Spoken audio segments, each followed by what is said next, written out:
instrumen ini kita mulai dari datang ke PK itu, ke balai itu.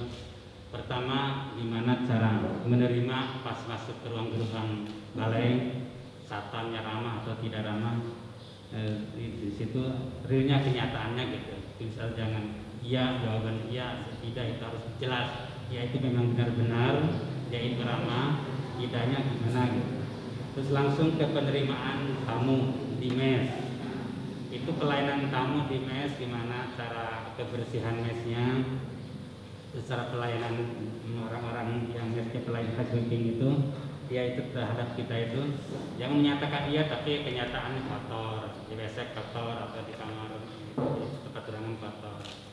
Terus dalam hal makanan konsumsi ya, yang kita istilahnya tidak enak gitu, jelaskan di situ enak tidak enak. Jangan kita di situnya sesuai dengan selera kita, tapi kita di situnya menyatakan iya sesuai dengan kenyataan yang ada di lapangan.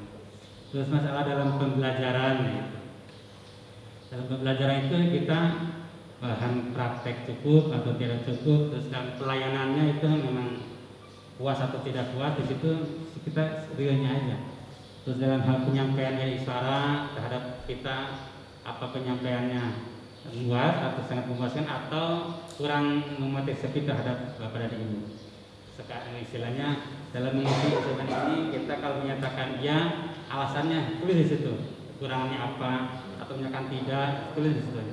Jadi ini bukan apa-apa, karena ini untuk menyemangati, untuk keimbasan terhadap sekolah, terus untuk meningkatkan kompetensi WDI kami untuk mengembangkan balai kami untuk lebih maju ke depan. Ya, terima kasih untuk terbuka itu. Assalamualaikum warahmatullahi wabarakatuh. Tadi nambahannya, jadi ini juga untuk memperbaiki layanan publik kita terhadap masyarakat ya. Selain untuk makanannya juga untuk memperbaiki kualitas di kelas kita ya. Ya, sudah sesuai belum dengan standar industri, kebutuhan industri ya. Gitu. Jadi jangan sampai nanti makanya yang ngajarnya ke sini padahal industrinya ke sini ya. Jadi harus selaras. Jadi perlu itu. Jadi jangan takut kepada ibu makanannya nggak enak, terus enak takut nggak dipanggil lagi. Itu ya. Ada lah aja ya, gitu ya. Kecuali nggak dikasih makan di rumah ya, enggak, gitu kan. Yang gitu ya. Saya panggil Pak Agung.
Bapak siapa namanya? Dan Muharram Pak. Mengajar di sekolah ini sebagai guru apa? Guru produktif atau BHP. Mengajarai tentang instrumen, ada instrumen laporan hasil. Namanya siapa? Siap, Uli Hermawan.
ini kami akan menanyakan tentang alumni diklat yang telah dilaksanakan di lembaga kami. Apakah kepala sekolah memfasilitasi bahan praktik dalam program diseminisasi? Ya, memfasilitasi semua kebutuhan yang diperlukan untuk kegiatan praktek oleh guru ataupun siswa. Apakah alumni diklat mampu melakukan inovasi dalam pembelajaran? Ya, alumni tersebut mampu memberikan inovasi untuk pembelajaran. Daya serap lulusan menjadi lebih meningkat. Dengan adanya pasca diklat yang kemarin yang sudah disampaikan ke anak-anak ya melalui diklat yang dilaksanakan oleh BPP Balai. Alhamdulillah di tahun ini lulusan di SMK Negeri 1 Pageran cukup lumayan meningkat. Bahkan salah satu jurusan terutama jurusan kehutanan hampir 92% terserap di dunia kerja. Jadi ada dampaknya, Ada dampaknya. dari pasca diklat ini, ada kebermanfaatannya ya seperti itu. Alhamdulillah begitu ya. Teknologi. Insya Allah semua sudah pasti. Jadi kalau harus merubah stigma yang konvensional ini menjadi paham tentang teknologi. Itu wajib memang. Ya, setiap siswa itu harus mampu mengoperasikan, harus mengetahui tentang teknologi informasi. Bahkan kami untuk memberikan semacam tugas PR pun itu laporannya harus menggunakan hasil dari buktinya bukan hanya tulisan tangan saja, tapi harus dengan menggunakan laptop atau komputer. Dan untuk cara misalkan untuk ngeprint dan sebagainya itu difasilitasi oleh sekolah. Yang penting anak-anak ya tidak bisa mengoperasikan, atau yang penting anak harus dapat mengoperasikan yang namanya IT. Apalagi sekarang kan setiap ujian pun di kami selalu menggunakan baik ujian setengah semester ataupun akhir semester itu selalu menggunakan IT Dari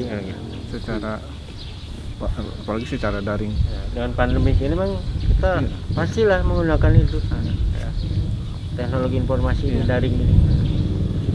Ya, terima kasih Bapak atas jawaban-jawaban yang telah kami berikan pertanyaan terhadap Bapak. Mudah-mudahan kedepannya SMK Pagelaran ini lebih meningkat. Kompetensi baik secara hard skill ataupun skill baik guru ataupun siswa, sehingga ya lulusan-lulusan yang keluar dari SMK 1 Pagelaran ini bisa terserap di dunia industri ataupun bisa bersaing dengan dunia industri. Bagi kepala sekolah pertanian ini ke depannya harapannya apa Pak? Dengan Bapak sekali pemimpin di SMK ini, harapan mimpinya atau dreamnya Bapak apa kira-kira? Yang pertama saya mengambil dari dasarnya dulu Pak, untuk dunia ini khusus untuk jurusan pertanian, karena sekolah kami masih ada keterbatasan tentang sarana prasarana. Mungkin ya kami akan berupaya mungkin untuk memenuhi apa yang menjadi kebutuhan sarana prasarana. Salah satunya mungkin kami bisa berkoordinasi dengan dunia usaha, kemudian dengan orang tua, masyarakat ataupun pemerintah, supaya sarana prasarana terkait dengan kebutuhan pertanian ya bisa tercukupi. Itu yang satu. Yang keduanya, lulusan yang dihasilkan dari ini walaupun misalnya tidak terserap di dunia industri, karena pertanian ini merupakan suatu kebutuhan yang sangat mendasar. Kita itu perlu melakukan link and match, ya, pernikahan massal itu antara sekolah untuk mengurangi kekurangan sarana prasarana itu. Salah satunya adalah adanya bantuan peralatan dari dunia usaha dan industri kepada sekolah melalui tax deduction itu. Makanya Bapak kasih pengertian ke teman-teman dunia usaha industri itu, kalau Bapak ini memberikan bantuan kepada sekolah satu misalnya 1 juta, nah nanti industri akan mendapat bantuan 2 juta ya dari pemerintah ya. Jadi apa misalnya Bapak megangkan dan dicatat sama industri itu apa-apa aja yang telah diberikan sekolah kepada industri, karena itu kan memberi bantuan. Terus guru praktis diundang juga ke sekolah. Itu yang namanya keringanan pajak Pak Itu udah diatur dalam PMK, Peraturan Menteri Keuangan. Bapak kasih tahu kepada industri, kalau Anda ini memberi bantuan kepada sekolah, Bapak akan mendapatkan ganti 2 kali lipatnya itu. Itu ada di peraturan di PMK-nya Pak, Peraturan Menteri Keuangan. Nah, itulah Bapak perlu memberitahukan kepada, kalau Anda memberikan bantuan sarana prasarana, lab, alat-alat, itu akan mendapatkan 2 kali lipatnya seperti itu. Sebenarnya industri diuntungkan dengan adanya program link and match itu, bukan dirugikan, malah diuntungkan Pak. Makanya perlu Bapak membaca untuk peraturan tentang PMK tentang tax deduction ini. Bapak lihat di download di Instagram atau di YouTube, apa sih namanya tax deduction itu. Kan paket link and match itu 8+1 itu. 1 tentang penyelesaian kurikulumnya, yang kedua tentang mendatangkan guru tamu ya dari industri, yang ketiga tentang magang dan prakerinnya minimal 1 semester, yang keempat sertifikat kompetensinya, yang kelima guru-guru dilatih di industri, yang keenam tentang teaching factory, yang ketujuh tentang apa? Yaitu tentang bantuan beasiswa dari industri untuk anak-anak untuk sekolah lagi. Yang kedelapannya yaitu tentang bantuan alat-alat sarana prasarana lab itu ke sekolah.